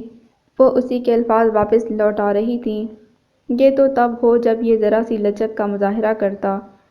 یہ مجھ سے ابھی کسی مجرم کی مانند سوال جواب کر رہا ہے، میرا ساتھ دینے کے بجائے اس بدتمیز لڑکی کی حمایت کر رہا ہے، اور یہ سب کرتے اتنا خیال نہیں آ رہا کہ میں ایک دن کی دلہن ہوں۔ افشین کے الفاظ پریشانی بڑھانے کے لیے کافی تھے۔ اس شادی کے حوالے سے ہر مشکل سوچی تھی، مگر ایسے لمحات کا تصور بھی نہ کیا تھا۔ انہوں نے ایک عمر گزاری تھی، مرد کی محبت کا پیمانہ خوب جانتی تھیں۔ کسی کے ساتھ جینے مرنے کی قسمیں کھانے والا بھی نکاح میں آئی عورت سے منہ نہیں پھیر سکتا۔ پہلی شب بڑے بڑوں کی محبت انہوں نے ہوا ہوتے دیکھی تھی۔ انہیں افشین کے حسین ناز انداز پر ایسا یقین تھا کہ اس کی ادائیں عزت کی یاد کا کوئی دیا حازم کے دل میں روشن نہیں رہنے دیں گی، مگر وہ اسی نکتے پر چوٹ کھا گئی تھیں۔ وہ عزت کے حسن کو نظر انداز کرنے کے ساتھ ساتھ اپنے بیٹے کی برداشت کا غلط تخمینہ لگا گئی تھیں۔ وہ حازم شفیق کو دیکھنے میں مار کھا گئی تھیں، اور یہ ادراک بہت دیر سے ہوا تھا۔ حازم بیٹا، تم تو سمجھدار ہو، یہ کیا حالات بنا رکھے ہیں؟ زندگی کا اتنا اہم موقع ہے، اس کی شروعات ایسے تو نہیں کی جاتی نا۔ اٹھو میرا بیٹا، اپنی دلہن کو سمجھاؤ اور یہ سب بدشگونی والی باتیں ختم کرو، انہوں نے جھکے سر پر ہاتھ رکھتے بچکارنے کے سے انداز میں کہا۔ وہ ایک جوان کڑیل مرد سے من پسند کھلونا چھین کر اسے خاک سے کھیلنے پر آمادہ کر رہی تھی، کمال کر رہی تھی۔ آپ نے ایسا کیوں کیا امی؟ ان کی خاموشی کو مثبت جواب سمجھ کر مطمئن ہونے والی تھی کہ اگلے جملے نے پریشان کر دیا۔ آپ نے میری محبت چھینی، میں خاموش رہا، عزت کی تذلیل کی وہ بھی سہ گیا، رشیدہ خالہ کی توہین کی چپ رہا، مگر اپنی اولاد کے ساتھ ایسا کون کرتا ہے؟ آپ کا وقار بلند رکھنے کے لیے میں نے کیا کچھ نہیں کیا؟ ہر بات مانی، ہر ضد پر سر تسلیم خم کیا، اپنا دل رونٹ ڈالا، اپنی خوشیاں دفن کر دیں، مگر آپ نے کیا کیا؟ آپ سے میرا ایک راز نہیں رکھا گیا، میرا سرعام تماشا بنا دیا۔ آنکھوں کی نمی اب گالوں پر پھسل رہی تھی۔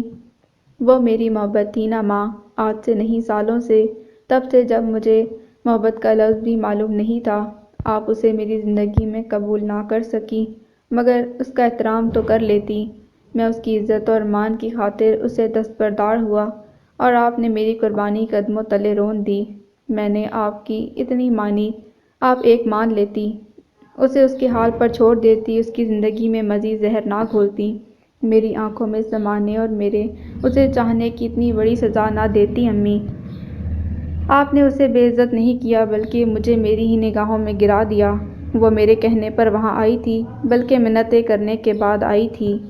وہ خود کو معتبر بنانے اور مجھے میری حد بتانے کے لیے مشتبہ کو ساتھ لائی، مگر آپ نے تو ٹھان رکھی تھی مجھ پر ساری خوشیوں کے دروازے بند کر دینے ہیں۔ مجھ سے بیٹا ہونے کا اتنا بڑا خراج کیوں وصول کیا؟ وہ رو رہے تھے، آنسو گالوں پر بہہ کر قمیص کا دامن بھگونے لگے تھے۔ میمونہ شفیق نے بے بس نگاہوں سے یہ منظر دیکھا۔ ایسا کب سوچا تھا؟ وہ تو اس کی خوشیاں دیکھنا چاہتی تھیں، اسے رلانا تو مقصد نہیں تھا۔ وہ اسے سمجھانے کے لیے لفظ ڈھونڈ رہی تھیں، جب دھاڑ سے کمرے کا دروازہ کھلا۔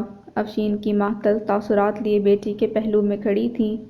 ان کے دیکھتے ہی دیکھتے اس نے کپڑے بدلے، ماں نے سامان سمیٹا اور سوٹ کیس لے کر کمرے سے باہر نکل گئیں۔ ان سے بنا کچھ کہے، بنا کچھ بتائے وہ وہاں سے جا چکی تھیں۔ اس قدر توہین پر ان کا چہرہ سرخ ہوا، مگر کیا حاصل؟ وہ تو حازم سے بھی کچھ کہنے کے قابل نہیں رہی تھیں۔ وہ ان کی پسند تھی تو اب اسے کیا کہتی؟ حازم ان کی ایک نہ سننے کا تہیہ کیے ہوئے تھا، اور افشین نے انہیں مکھن سے بال کی مانند ہر معاملے سے باہر پھینکا تھا۔ انہوں نے تو ایک زوم سے افشین کو عزت کی حقیقت بتائی تھی، اسے بتانا چاہا کہ اپنے بیٹے کی زندگی میں ان کا کتنا ہول تھا، اور اب وہی زوم لپیٹ کر ان کے منہ پر مار گئی تھی۔ اس نے اپنے ایک بھی قدم سے انہیں آگاہ کرنا مناسب نہیں سمجھا۔ انہیں باہر موجود مہمانوں کا سامنا کرنے کا خوف ستا رہا تھا۔ ان کے تیز نوکدار سوال ابھی سے بدن چھلنی کر رہے تھے۔ دلہن رخصتی کے 2 گھنٹوں بعد سب سامان سمیٹ کر ماں کے ساتھ جا چکی تھی، اور اس سب کا کوئی تسلی بخش جواب ان کے پاس نہیں تھا۔ رشیدہ کا تصوراتی حیولہ خود پر ہنستا تمسخر اڑاتا دکھائی دے رہا تھا۔ ان کے بائیں پہلو میں نہایت شدید درد اٹھا جو پورے جسم میں پھیلتا چلا گیا۔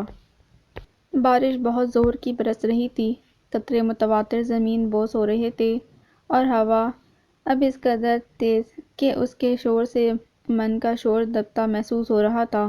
وہ نہ جانے کتنی دیر سے گیراج کے ستون سے ٹیک لگائے فلک کے آنسوؤں کو بغور دیکھ رہا تھا، لیکن سوچیں بری طرح منتشر تھیں۔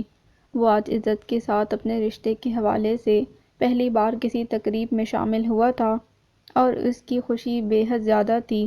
اسے ذرا برابر بھی اندازہ ہوتا کہ وہاں ان کے ساتھ کچھ ایسا ہو سکتا تو وہ کبھی نہ جاتا۔ اسے دلہن بنی افشین کی باتیں سمجھ میں آئیں، اور نہ وہاں برپا ہوا تماشا، کیونکہ دھیان صرف عزت کی ساکت آنکھوں پر اٹکا ہوا تھا۔ وہ اسے وہاں سے لے کر نکل آیا۔ وہ جو محفل میں کمال ضبط کا مظاہرہ کرتے نکلی تھی، گاڑی میں بیٹھتے ہی زاروں زار رونے لگی۔ مجتبیٰ نے اسے پہلی بار روتے دیکھا تھا، اور وہ بھی تب جب اس کو ہنستے دیکھنے کی خواہش تھی۔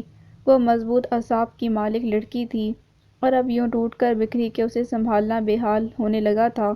اس نے ہمیشہ مجتبیٰ سے فاصلہ برقرار رکھا تھا، لیکن آج اس کے کندھے کو ریشمی قدموں سے بھگو رہی تھی۔ وہ جملے سن چکا تھا، مگر ان کے پس منظر سے انجان تھا، اسی لیے چاہ کر تسلی کے 2 بول نہ بول سکا۔ خوب رو لینے کے بعد جب دل ہلکا ہوا تو اس نے گھر چھوڑ دینے کا کہا۔ اس نے کچھ بھی پوچھنے کا ارادہ ترک کیا اور اسے گھر چھوڑ دیا۔ وہ اس وقت سے یہاں الجھا کھڑا تھا، سوچ سوچ کر دماغ تھک گیا، مگر کوئی سرا ہاتھ آ کر نہ دے رہا تھا۔ میں کب سے دیکھ رہا ہوں یہاں پریشان سے کھڑے ہو، سب خیریت تو ہے نا؟ زبیر احمد اس کے ساتھ کھڑے ہو گئے تھے۔ یس پاپا۔ الفاظ اور جذبات کا کوئی میل نہیں تھا۔ ماں باپ سے کچھ چھپا نہیں رہتا بیٹا، اس لیے تم ایسی کوشش مت کرو۔ بتاؤ کس الجھن میں پھنسے ہو؟ زبیر احمد کا انداز تکلفانہ تھا۔ وہ خود الجھا ہوا تھا، انہیں کیا بتاتا، لیکن وہ منتظر نگاہوں سے اسے دیکھ رہے تھے، جیسے اس کی بات سنے بنا یہاں سے جائیں گے نہیں۔ اس نے کچھ لمحے سوچنے کے بعد آج ہونے والا واقعہ تفصیل سے انہیں سنا دیا۔ وہ اپنی الجھن میں اس قدر پھنسا کہ پاپا کے بدلتے تاثرات دیکھ نہ پایا۔ مجتبیٰ اپنی بات کہہ کر خاموش ہوا، مگر وہ اب کچھ کہنے کے قابل نہیں رہے تھے۔ انہیں اپنا پہلی بار عزت کے گھر جانا یاد آیا۔ اب سمجھ آ رہا کہ وہ سنہری آنکھیں دیکھ کر کیوں چونکے تھے۔ کیا تھا جو اس ملاقات کے بعد سے ذہن میں ہلچل مچائے ہوئے تھا؟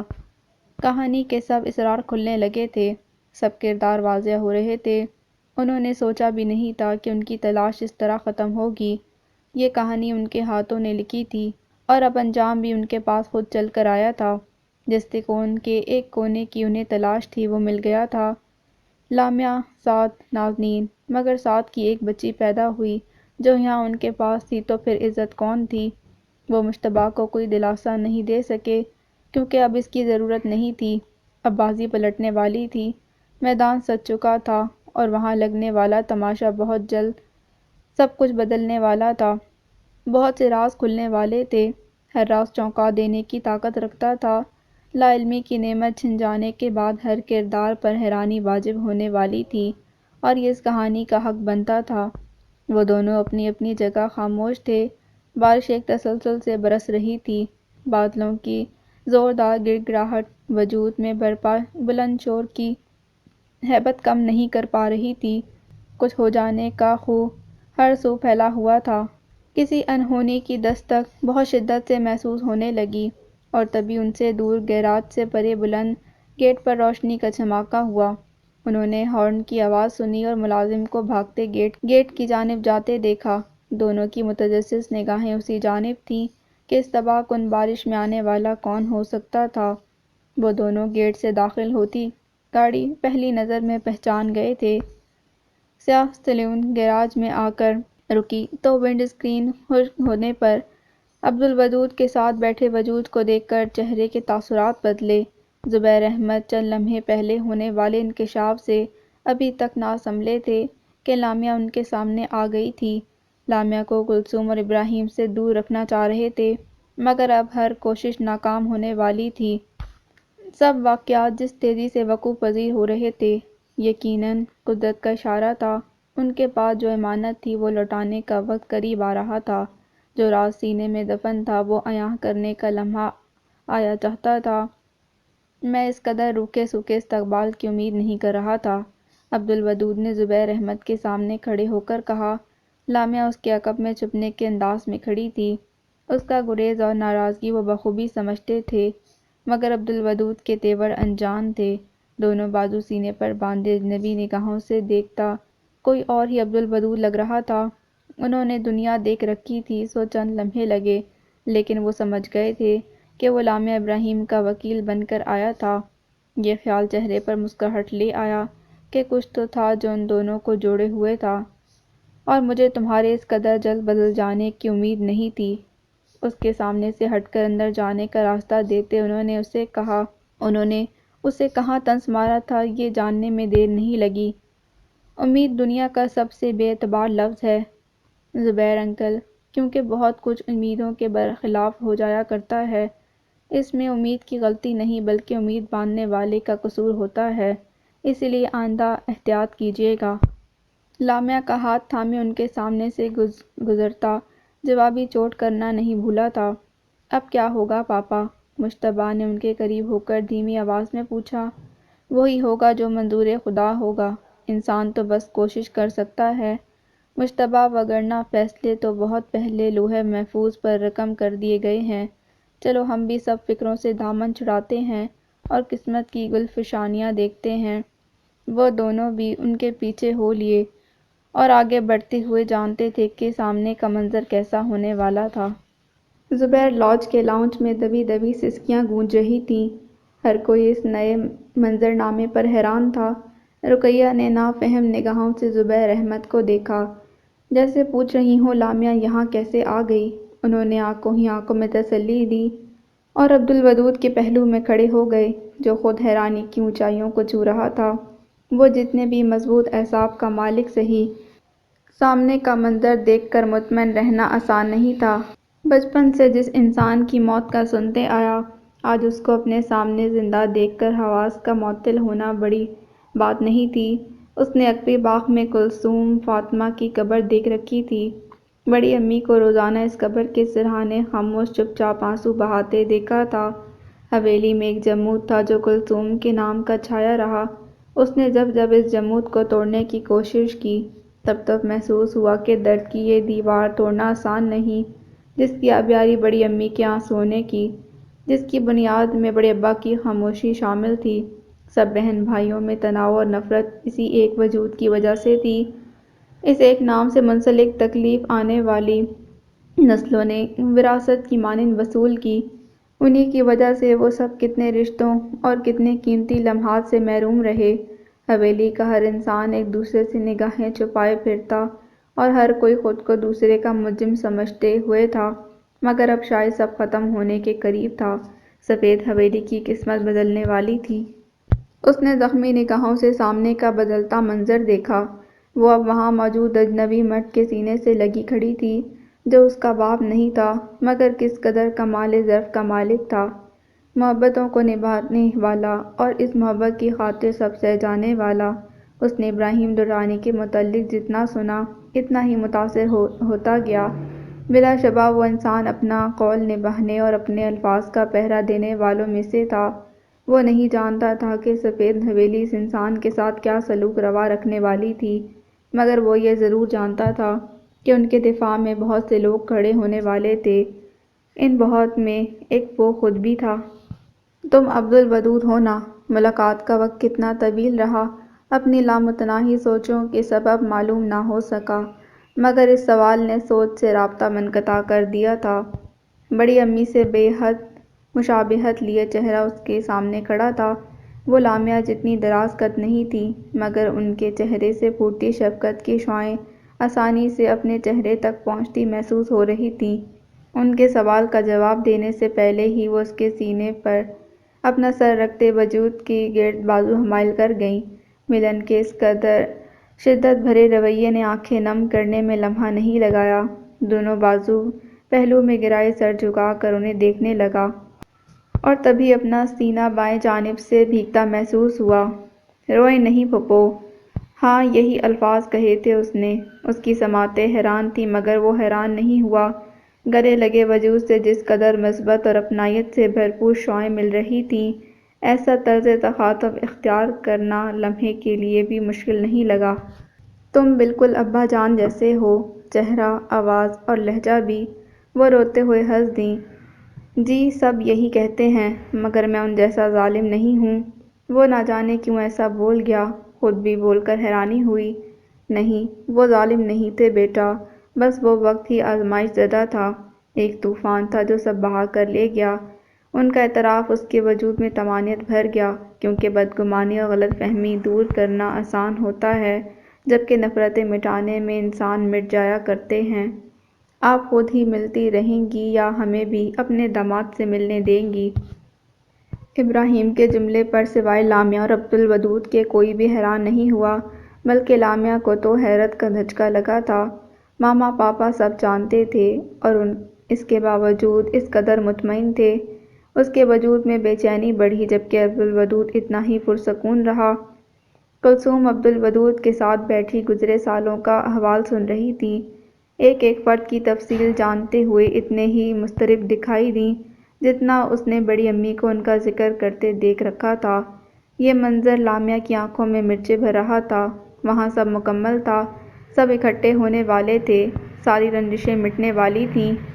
دل میں نارسائی کا خیال ابھرا تو وہاں بیٹھنا اور مزید دیکھنا محال ہو گیا۔ کپڑے بدلنے کے بہانے وہاں سے چلی آئی۔ تمہارا بہت شکریہ بیٹا، تم نے جس طرح لمیہ کا خیال رکھا۔ میں اس کے لیے بہت فکر مند تھی، مگر زبیر بھائی نے تمہارے حوالے سے بہت تسلی دی کہ تمہارے ہوتے لمیہ کے متعلق فکر کرنے کی ضرورت نہیں۔ وہ اس کا ہاتھ تھامے مسلسل باتوں میں مصروف تھیں۔ ان کے الفاظ دور تک لمیہ کا تعاقب کرتے رہے۔ وہ اپنی پل پل بدلتی کیفیت سمجھ نہیں پا رہی تھی۔ ماما پاپا سے ملنے کی جتنی بے چینی تھی، اب ملنے کے بعد اداسی میں ڈھل رہی تھی۔ ان کی خوشی اور سفید حویلی والوں سے ملن ہی تو اس کی خواہش تھی، پھر کیا تھا جو آنکھوں میں چبھن پیدا کر رہی تھی؟ وہ ان سے ملتے ہی زبیر انکل کی ڈھیر شکایتیں کرنا چاہتی تھی، مگر کیا تھا جو اسے خاموش کروا گیا؟ اس کا عبدالودود سے نکاح کا جان کر دونوں کا معتدل رویہ، یا پاکستان آ کر اس سے نہ ملنا؟ نہانے کے بعد ڈریسنگ ٹیبل کے سامنے کھڑے بال سلجھاتے بھی اپنی الجھنوں میں کھوئی ہوئی تھی۔ آئینے میں دکھائی دیتے عکس پر نگاہ پڑی تو سنہری آنکھوں کی اداسی واضح محسوس ہوئی، مگر اس اداسی کا سبب معلوم نہیں تھا۔ وہ ماما کی خوشیوں سے دکھی نہیں ہو سکتی تھی، ان کی عمر بھر کی تکلیفوں کے بعد حاصل شدہ سکون سے بے چین نہیں ہو سکتی تھی۔ پھر کیا تھا جو دل ادل پتل کر رہا تھا؟ کیا تھا جو آنکھوں میں خوف بن کر پڑاؤ ڈال رہا تھا؟ کچھ تو تھا جس نے وجود پر یاسیر کے سائے ڈال دیے تھے۔ نگاہ دوبارہ اپنے عکس پر مرکوز ہوئی اور تبھی بالکل اسی وقت اسی لمحے دماغ چنچنا اٹھا، کتنے ہی دھماکوں سے وجود لرز گیا تھا۔ تمہارے جیسی آنکھیں ہمارے خاندان میں کسی کی نہیں ہیں۔ نورالعین کی آواز کانوں میں گونجی، آنکھوں میں سنہرے پن نے سارے جواب دے ڈالے تھے۔ وہ اس خاندان کی نہیں تھی، وہ سفید حویلی والوں میں سے نہیں تھی۔ وقت تو سفید حویلی کا بدلا تھا۔ بہاروں کا نزول تو وہاں ہونے والا تھا، خوشیوں کا پڑاؤ تو وہاں کا مقدر بنا، اور ان سب میں وہ کچھ نہیں تھی۔ 3 میں نہ 13 میں اس کا وجود صفر تھا جس کی حقیقت جلد کھلنے والی تھی۔ وہ اب سمجھ پا رہی تھی کہ آنکھوں میں کیا چبھ رہا تھا، دل میں کون سی نئی تکلیف انگڑائی لے رہی تھی۔ یہ کم مائگی کا دکھ تھا، تنہائی کا لمحہ تھا جو برے وقت پر بری طرح ہوا تھا۔ وہ طیبہ حیدر جیسے جملے دوبارہ نہیں سننا چاہتی تھی، وہ دوبارہ خود کو تماشا بنتے نہیں دیکھ سکتی تھی۔ اپنی تذلیل برداشت کرنا مشکل تھا، اپنے وجود پر الفاظوں کے نشستر مزید نہیں سہ سکتی تھی، اسے چلے جانا چاہیے تھا، یہ سب نظر انداز کر کے، سب کو یہیں اس مقام پر چھوڑ کر۔ اداسی، تجھے خبر ہے تو نے جس آنکھ کی رہنائی میں ویرانی بکھیری ہے، اس کی چلمن کے اٹھنے پر زندگی اٹھلا کر واری ہوا کرتی تھی۔ تو نے جس دل کی امیری کو فقیری دی ہے، اس کی ہر لہر کی سرمستی پر باغوں کی تتلیاں پروانہ رہا کرتی تھیں۔ تو نے جن ہونٹوں کی ہنسی کو نوچ کر مسلا ہے، وہ جب ہلتے تھے تو بہاروں کی خیر لاتے تھے۔ تیری جرأت پر گلے لگ کر تیری پیٹھ کو تھپکوں، یہاں آ تجھے دکھاؤں وہ کالی آنکھیں قلندر ہوتا دل، اور دکھاؤں تجھے تیرے بخشے سارے زخموں کے بدرنگے وہ رنگ، جس نے ہستی کے پلستر کو جا جا اکھیڑ کر وجود کو کھنڈر کے تمغے کی کیل سے ٹھوک کر روح میں گاڑا ہے۔ اداسی، تیری نسبت سے جڑی ذات نے زندگی کو اکثر موت پکارا ہے۔ اداسی، کیا تو دیکھے گی، تو گر دیکھے گی، ملال سے ہاتھ مسل کر پکارے گی، ہاں یہ میں نے کس آنکھ کو رلا کر کس دل کو دکھایا ہے۔ اداسی، تو پشیمان ہو کر اگر روئے گی، میں تیری گیلی گلابی آنکھوں پر سکون کی آیت پھونکوں گی۔ پہلو سے نکل کر مقابل جب تو چل کر آئے گی، میں تیرے زخم خود پیروں پر میرے لمس کی مسیحائی بخشوں گی۔ اداسی، گر تو ان کالی آنکھوں میں پھر سے جگنو جو بھر دے گی، میں تجھے زندگی پکار کر تیری مسکراہٹ سے لپٹ جاؤں گی۔ اداسی، میں تیرے لیے بہت سا مسکاؤں گی۔ فرح طاہر۔ انشاءاللہ اگلی قسط جلد ہی رائٹر کی پبلش کرتے ہی۔ اللہ حافظ۔